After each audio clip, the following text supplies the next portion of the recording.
Θα σας διηγηθώ την ιστορία ενός ήρωα. Τον έλεγαν Οδυσσέα. Ήταν ένας γενναίος άνδρας που έζησε πριν από πολύ καιρό. Έλαβε μέρος στην καταστροφή της Τρίας. Μετά το τέλος του πολέμου περιπλανήθηκε για χρόνια με τους συντρόφους του και έζησε παράξενες και θαυμάσιες περιπέτειες, όπως θα δείτε. Ο Οδυσσέας αγαπούσε τους συντρόφους του και τους προστάτευε πάντα όταν κινδύνευαν. Ο Οδυσσέας ήταν βασιλιάς σε ένα ελληνικό νησί, την Ιθάκη. Ο φίλος του ο Μενέλαος ήταν θυμωμένος με τον Πάρη, το γιο του βασιλιά της Τρίας, επειδή του είχε κλέψει την όμορφη γυναίκα του, την Ελένη. Αυτή ήταν η αιτία του μακροχρόνιου πολέμου ανάμεσα στην Ελλάδα και την Τρία. Ο Οδυσσέας συγκέντρωσε το στρατό του για να λάβει μέρος στον πόλεμο. Οι γυναίκες, οι μητέρες και τα παιδιά της Ιθάκης κατέβηκαν στην ακτή για να αποχαιρετήσουν τους στρατιώτες. Ο Οδυσσέας αναγκάστηκε να αφήσει τη γυναίκα του, την Πηνελόπη, και το γιο του, τον Τηλέμαχο.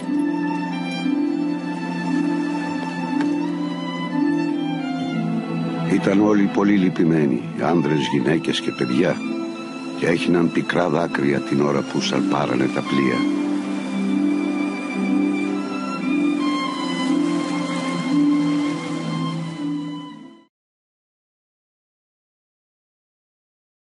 Στον Τροϊκό πόλεμο πολεμούσαν οι Τρόες με τους Αχαιούς. Ο πόλεμος τελείωσε με νίκη των Αχαιών, οι οποίοι κατέλαβαν το κάστρο της Τρίας χάρη σε ένα τέχνασμα του βασιλιά της Ιθάκης, του Οδυσσέα. Αυτό ήταν ο Δούριος ύπος. Μετά το τέλος του πολέμου, ενώ όλοι επέστρεψαν στις πατρίδες τους, ο Οδυσσέας ήταν ο μόνος που καθυστέρησε 10 ολόκληρα χρόνια. Τα χρόνια αυτά πέρασε πολλές περιπέτειες, τις οποίες περιγράφει ο Όμηρος στο έργο του Οδύσσεια.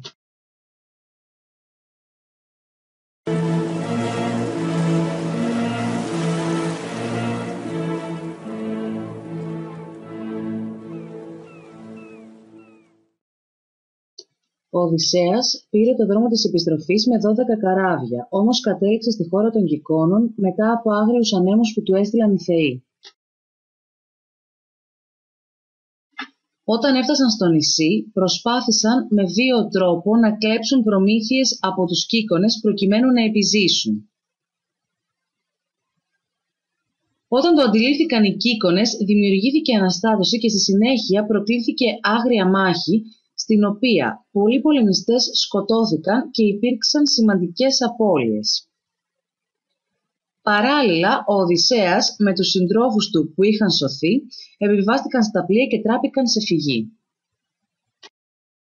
Ταξίδεψαν νότια ως τον κάβο Μαλέα, αλλά ο βόρειος άνεμος που ξέσπασε παρέσυρε τα πλοία του στη χώρα των Λωτοφάγων. Εκεί, 3 σύντροφοι του Οδυσσέα ελέγχοντας την περιοχή συνάντησαν τους Λωτοφάγους, οι οποίοι τους προσέφεραν λωτούς που ήταν μαγεμένοι. Αυτοί, αφού τους έφαγαν, ξέχασαν την πατρίδα τους και τους συντρόφους τους και ήθελαν να μείνουν εκεί. Ο Οδυσσέας, για να τους σώσει, διέταξε να επιβιβαστούν στα καράβια τους και να φύγουν. Μετά από πολύμερο ταξίδι, το καράβι του Οδυσσέα βρέθηκε στο νησί των Κυκλόπων. Ο Οδυσσέας με 12 συντρόφους του αποβιβάστηκαν από το πλοίο και είδαν μια μεγάλη σπηλιά. Αφού μπήκαν μέσα, έφαγαν ό,τι βρήκαν μπροστά τους. Ήπιαν γάλα, έφαγαν τυρί, ζεστό ψωμί και περίμεναν τον ιδιοκτήτη.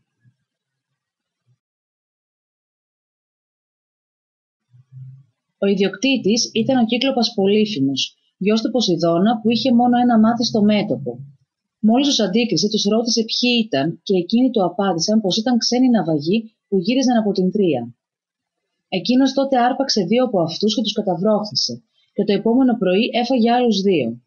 Το βράδυ που επέστρεψε στη σπηλιά με το κοπάδι του, έφαγε ακόμη 2 συντρόφους και ο Οδυσσέας του πρόσφερε γλυκό κρασί με σκοπό να τον ξεγελάσει. Του συστήθηκε ως κανένας και ο Κύκλοπας του είπε ότι θα τον φάει τελευταίο.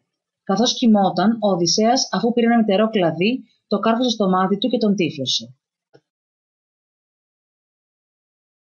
Εκείνος τότε βγήκε ουρλιάζοντας από τη σπηλιά και οι υπόλοιποι Κύκλοπες τον ρώτησαν: «Τι έπαθες, Πολύφημε?» «Με τύφλωσε ο κανένας». «Αφού κανένας δεν σε τύφλωσε, γιατί φωνάζεις?» Και έφυγαν θυμωμένοι. Το επόμενο πρωί άνοιξε την πόρτα της σπηλιάς για να τους αρπάξει καθώς θα έβγαιναν.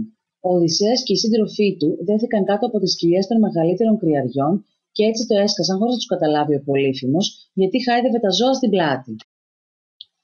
Όταν βγήκαν όλοι από τη σπηλιά, ο Οδυσσέας του φώναξε: Πολύφημε, αν σε ρωτήσουν ποιος σε τύφλωσε, να πεις ο Οδυσσέας, ο γιος του Λαέρτη από την Ιθάκη. Ο Πολύφημος πέταξε ένα μεγάλο βράχο στο πλοίο χωρίς να το πετύχει και σηκώνοντας τα χέρια του προς τον ουρανό, είπε στον πατέρα του Ποσειδώνα: Πατέρα Ποσειδώνα, τον Οδυσσέα που με τύφλωσε, με τον αφήσει να γυρίσει στην Ιθάκη. Μα είναι να γυρίσει, να περάσει 1000 βάσανα, να φτάσει μόνος με ξένα πλοία και εκεί να το βρουν καινούργιες συμφορές. Στη συνέχεια του ταξιδιού τους έφτασαν στο νησί του Αιώλου, όπου φιλοξενήθηκαν για 1 μήνα. Φεύγοντας από εκεί, κρέμασαν στο κατάρτι του καραβιού το δώρο του Αιώλου, ένα σακί που είχε όλους τους άγριους ανέμους. Πλησιάζοντας την Ιθάκη, οι σύντροφοι του Οδυσσέα άνοιξαν το ασκί γιατί νόμιζαν ότι είχε θησαυρό, αλλά οι άνεμοι που βγήκαν από αυτό τους οδήγησαν στη γη των λαστριγόνων. Εκεί τους επιτέθηκαν οι άγριοι κάτοικοι, βυθίζοντας τα καράβια τους και τρώγοντας τους συντρόφους του, με αποτέλεσμα να γλιτώσει μόνο το καράβι του Οδυσσέα. Αφού έφυγαν από εκεί, κατέληξαν στο νησί της μάγισσας Κύρκης.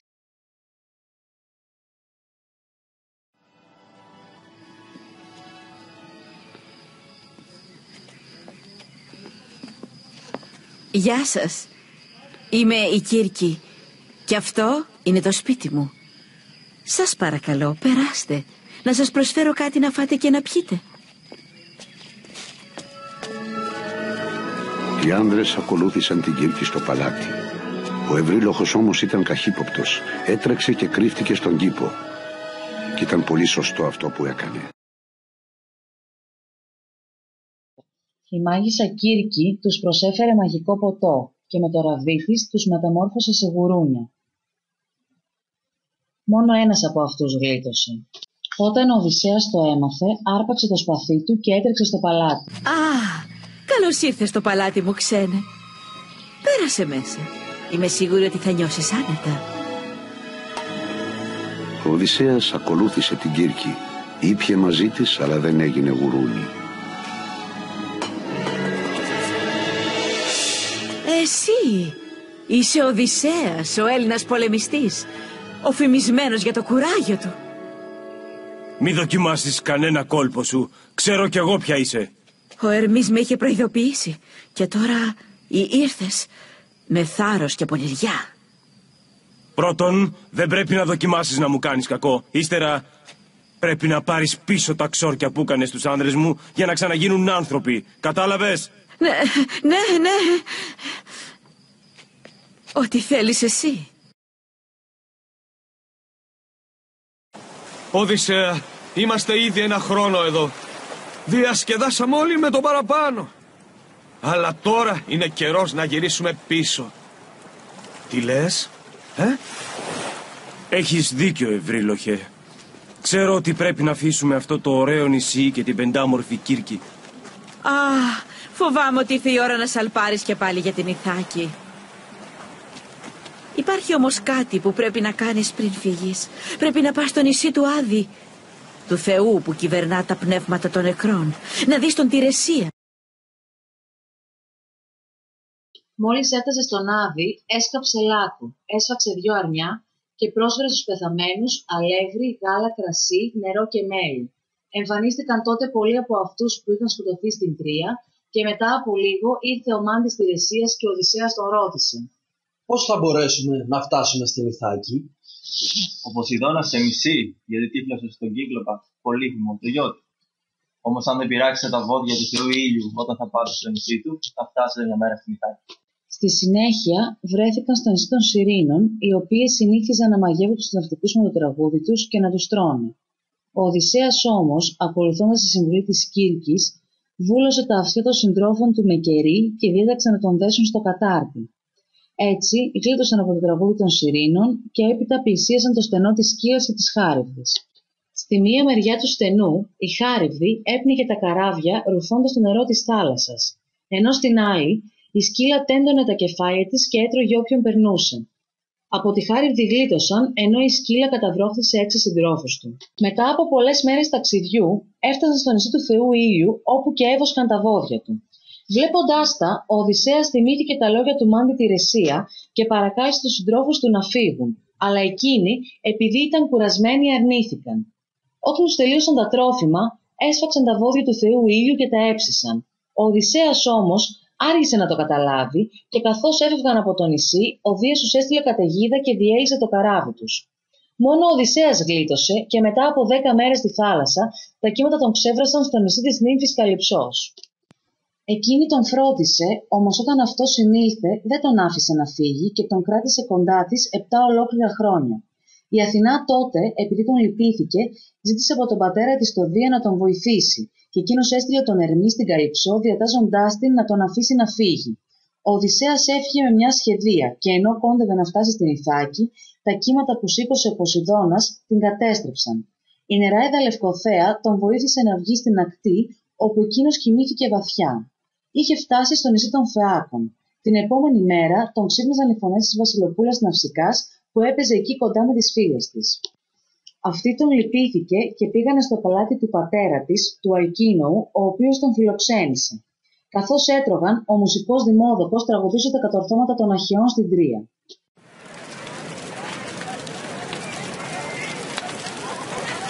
Θα σας διηγηθώ τα κατορθώματα των ηρώων της Τρίας. Αγαπητέ ξένε, δεν θα μας πεις το όνομά σου?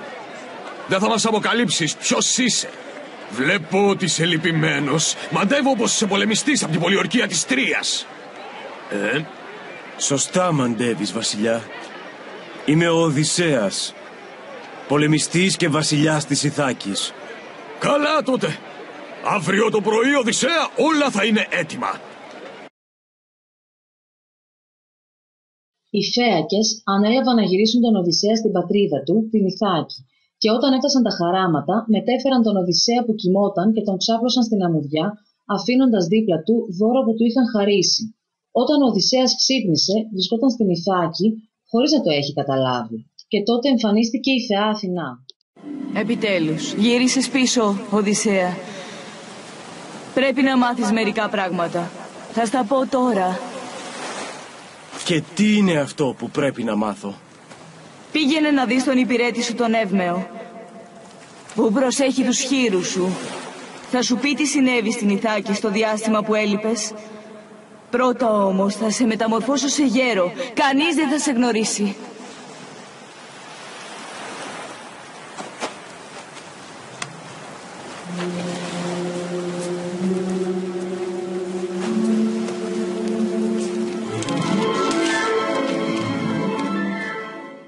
Ο Οδυσσέας πήγε στην καλύβα του Εύμεου, ο οποίος, αν και δεν τον γνώρισε, τον φιλοξένησε πρόθυμα.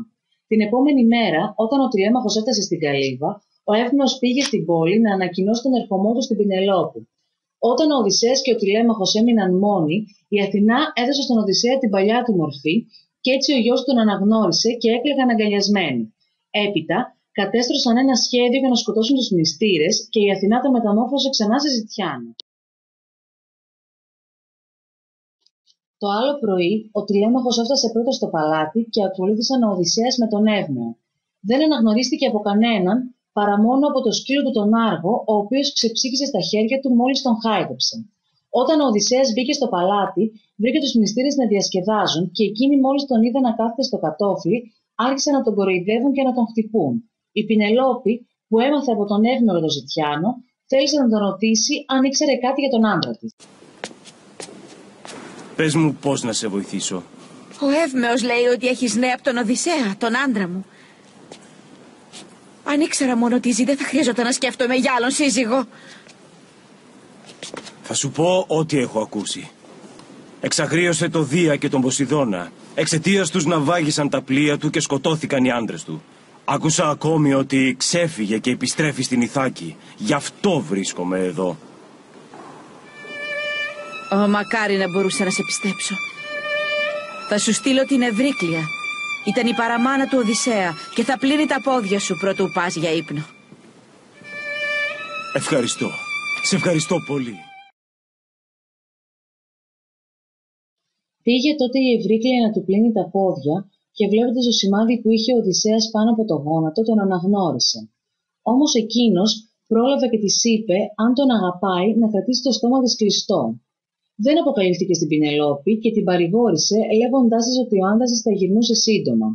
Την επόμενη μέρα οι μνηστήρες έφεραν δώρο στο παλάτι και η Αθηνά έβαλε στο νου της Πηνελόπης ένα σχέδιο.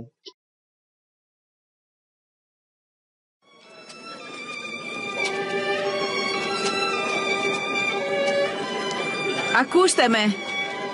Αυτοί είναι οι κανόνες της δοκιμασίας. Θα παντρευτώ αυτόν που μπορεί να τεντώσει το τόξο του Οδυσσέα και να τοποθετήσει ένα βέλος. Θα πρέπει να στείλει το βέλος να περάσει μέσα από 12 στεφάνια. Σας λέω ότι ο Οδυσσέας το έκανε εύκολα. Όλοι οι μνηστήρες απέτυχαν και τότε θέλησε να δοκιμάσει και ο Οδυσσέας. Η Αθηνά του έδωσε την αρχική του μορφή και εκείνος τα κατάφερε. Ο Εύμεος και η Ευρύκλεια τότε έκλεισαν όλες τις πόρτες και ο Οδυσσέας με τη βοήθεια του τηλέμαχου άρχισαν να ρίχνουν βέλη στους μνηστήρες.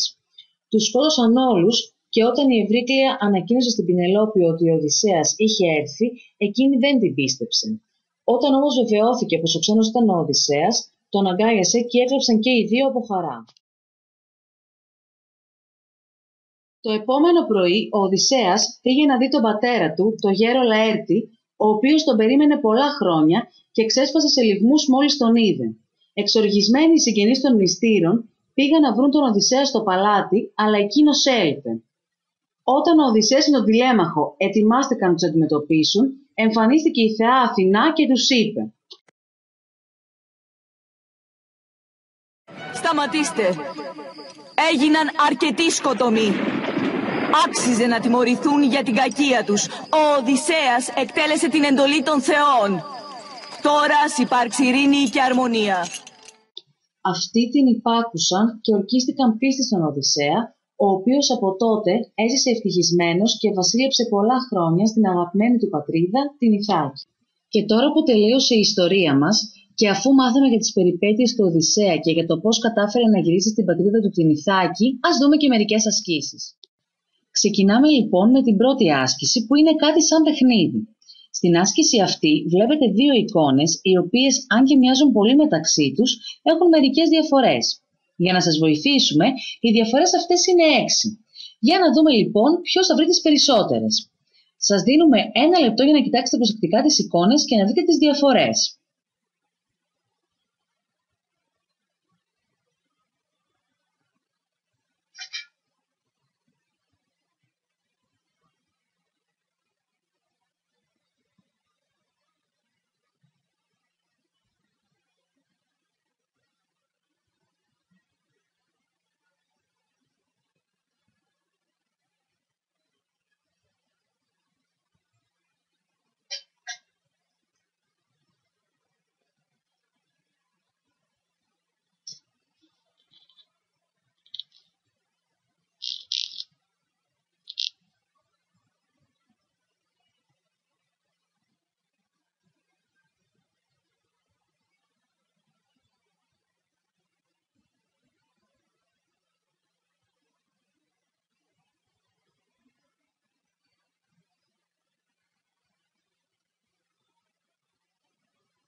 Πάμε τώρα να δούμε τις απαντήσεις.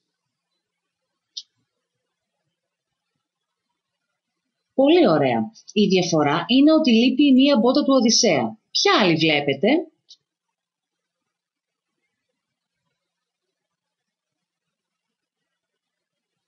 Μπράβο. Για να δούμε την επόμενη.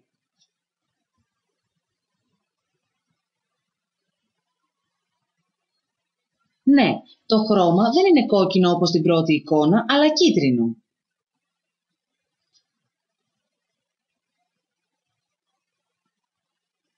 Σωστά. Το λουρί από το σανδάλι του συντρόφου του Οδυσσέα όντως λείπει. Μπορείτε να βρείτε κάποια άλλη διαφορά?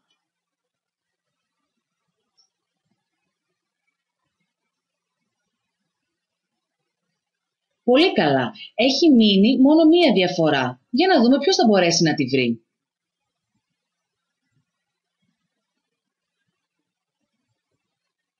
Συγχαρητήρια, βρήκατε και τις 6 διαφορές. Αφού τα καταφέραμε με το παιχνίδι, πάμε στην επόμενη άσκηση. Σε αυτή την άσκηση υπάρχουν 6 προτάσεις που πρέπει να βρείτε εάν είναι σωστές ή λανθασμένες. Κυκλώστε σίγμα όταν η πρόταση είναι σωστή και λάμδα όταν είναι λάθος. Για να διαβάσουμε όλοι μαζί την πρώτη πρόταση. Ο Οδυσσέας απέτυχε στη δοκιμασία που είχε ορίσει η Πηνελόπη. Σωστό ή λάθος? Ναι, η πρόταση αυτή είναι λάθος γιατί ο Οδυσσέας τα κατάφερε στη δοκιμασία που του είχε βάλει η Πηνελόπη. Πάμε στην επόμενη. Οι σύντροφοι του Οδυσσέα ξεγέλασαν τη μάγισσα Κύρκη. Σωστό ή λάθος? Και η πρόταση αυτή είναι λάθος γιατί η Κύρκη ήταν αυτή που ξεγέλασε τους συντρόφους και όχι οι σύντροφοι εκείνοι. Συνεχίζουμε με την τρίτη πρόταση. Οι Φαίκες μετέφεραν τον Οδυσσέα στην Ιθάκη. Σωστό ή λάθος?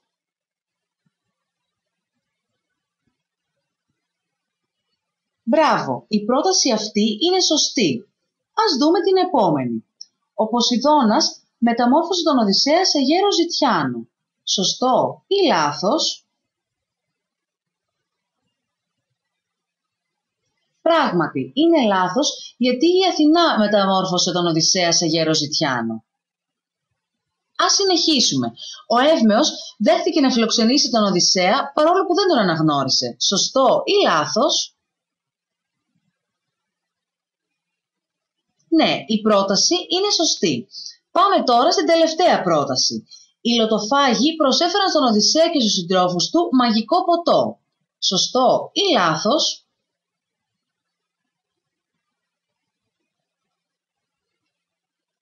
Αυτή η πρόταση είναι λάθος καθώς οι λωτοφάγοι τους προσέφεραν λωτούς. Για να δούμε την τρίτη άσκηση. Θα τα καταφέρουμε? Εδώ πρέπει να αντιστοιχίσετε τα ονόματα της αριστερής στήλης με τις περιγραφές που βρίσκονται στα δεξιά. Σας δίνουμε 1 λεπτό για να κοιτάξετε την άσκηση.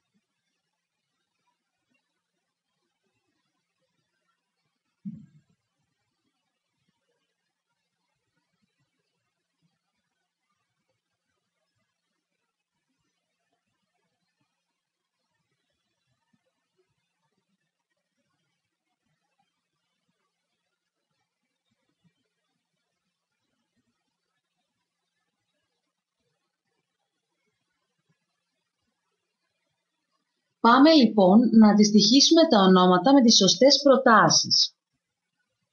Πολύφημος. Κύκλοπας, γιος του Ποσειδώνα. Αθηνά. Θεά που βρισκόταν συνεχώς στο πλευρό του Οδυσσέα. Ερμής. Αγγελιαφόρος των θεών. Λαέρτης. Πατέρας του Οδυσσέα. Δίας. Πατέρας όλων των θεών. Τηρεσίας. Μάντης του κάτω κόσμου. Ποσειδώνας. Εξαιτίας του καθυστέρησε η επιστροφή του Οδυσσέα στην Ιθάκη. Τηλέμαχος. Γιος του Οδυσσέα.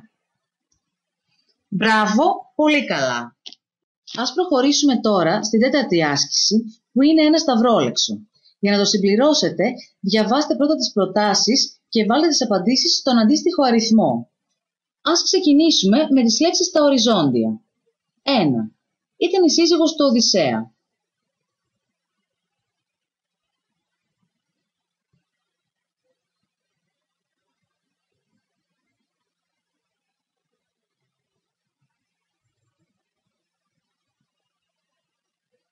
'Σωστά. Ήταν η Πηνελόπη. 3. Ήταν η πατρίδα του Οδυσσέα.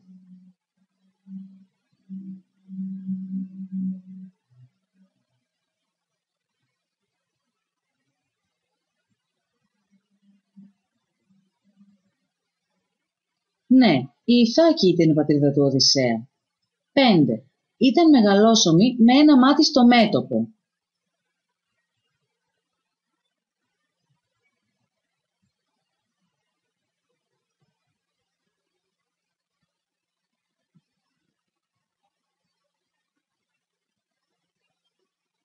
Όντως, ήταν οι Κύκλοπες. 7. Ήταν το περιεχόμενο του ασκού του αιώλου.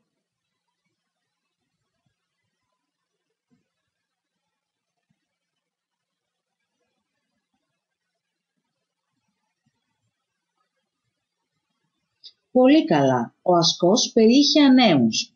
Πάμε τώρα να βρούμε και τις λέξεις που βρίσκονται κάθετα. 2. Ο Οδυσσέας προειδοποίησε τους συντρόφους του να μην φάνε τα βόδια του.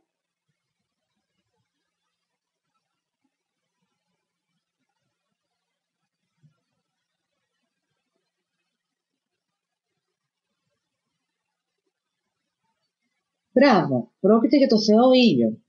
4. Μάγευαν τους ναυτικούς με το τραγούδι τους.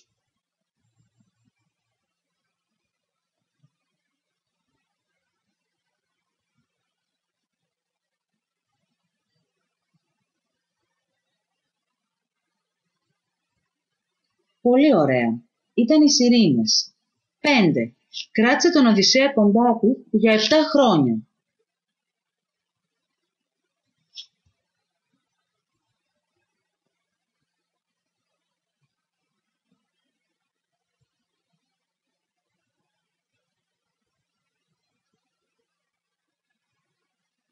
Ναι, ήταν η νύμφη Καλυψό.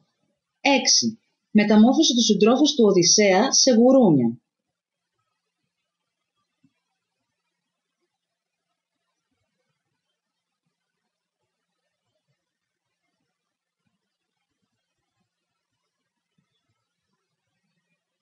Σωστά.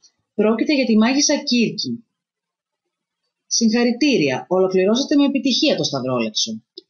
Έχοντας κάνει τις 4 προηγούμενες ασκήσεις, ήρθε η ώρα να κάνουμε και την τελευταία. Σκεφτείτε όλα όσα είπαμε μέχρι τώρα στο μάθημά μας και προσπαθήστε να βάλετε τα μέρη όπου βρέθηκε ο Οδυσσέας στη σωστή σειρά. Έχετε πάλι 1 λεπτό στη διάθεσή σας για να σκεφτείτε.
Για να δούμε τις απαντήσεις σας. 3.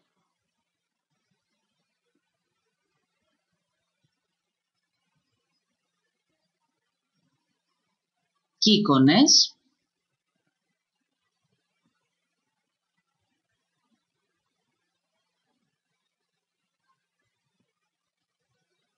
'Λωτοφάγοι.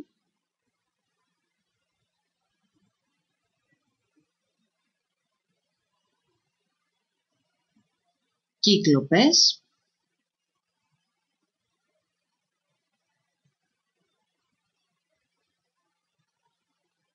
'Έολος.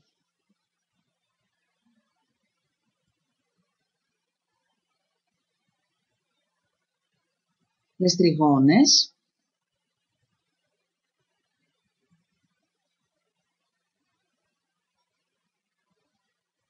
'Κύρκη.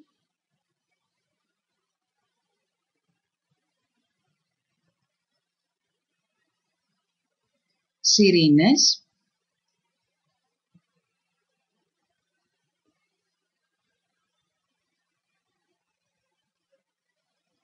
'Σκύλα και χάριβδι.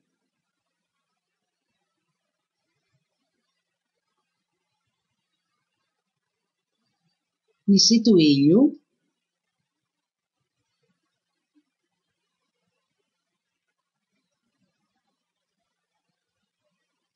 Καλυψό,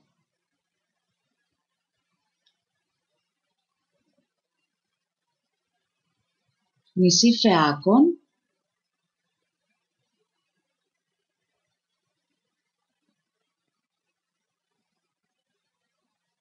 Ιθάκη. Μπράβο, αυτή ήταν η σωστή σειρά. Και τώρα ας θυμηθούμε όσα μάθαμε.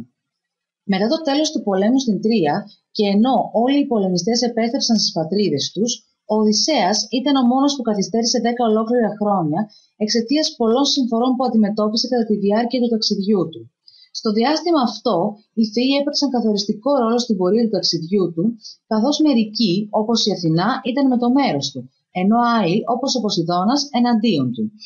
Όταν τελικά επέστρεψε στην πατρίδα του την Ιθάκη, είχε να αντιμετωπίσει ένα ακόμα εμπόδιο, τους μνηστήρες. Όμως ως πολυμήχανος που ήταν, κατάφερε να τους σκοτώσει και να είναι και πάλι κοντά στα αγαπημένα του πρόσωπα, τη γυναίκα του την Πηνελόπη, το γιο του τη Λέμαχο και τον πατέρα του Λαέρτη.